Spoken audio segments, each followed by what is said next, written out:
Haos bivših zadrugara tek počinje. Anđela i Filip zadali udarac Aleks i Zvezdanu. Anđela Đuričić je pre nekoliko dana posjetila Filipa Cara u Crikvenici, gdje je obavila intervju sa njim. Od tad dele zajedničke slike sa svojih društvenih mreža.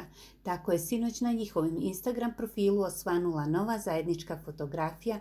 Na fotografiji se vidi kako uživaju na večeri. Anđela ne skida osmijeh sa lica, dok car pozira sa dignutim palcem. Ova fotografija je objavljena nakon vesti o raskidu Aleksandra Nikolić i cara. Filip je naveo nekoliko razloga za ovaj raskid, a između ostalog u priču je uključio i Zvezdana Slavnića.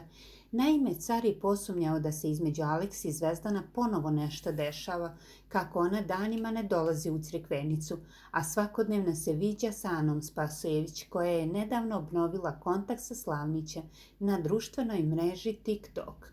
Iako car tvrdi da je definitivno stavio tačku na ovaj odnos, Nikolićeva je istakla da u raskid veridbe ne smatra ozbiljnim, kako je Filip raskinuo sa njom preko poruka, a ne u 4 oka.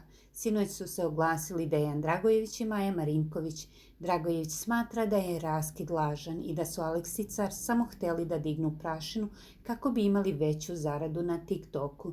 Sa druge strane, Marinkovićeva je istakla da veza Aleks i cara bila lažna i da su sve radili zbog zarade i fanova, te ne čudi što im je odnos pukao.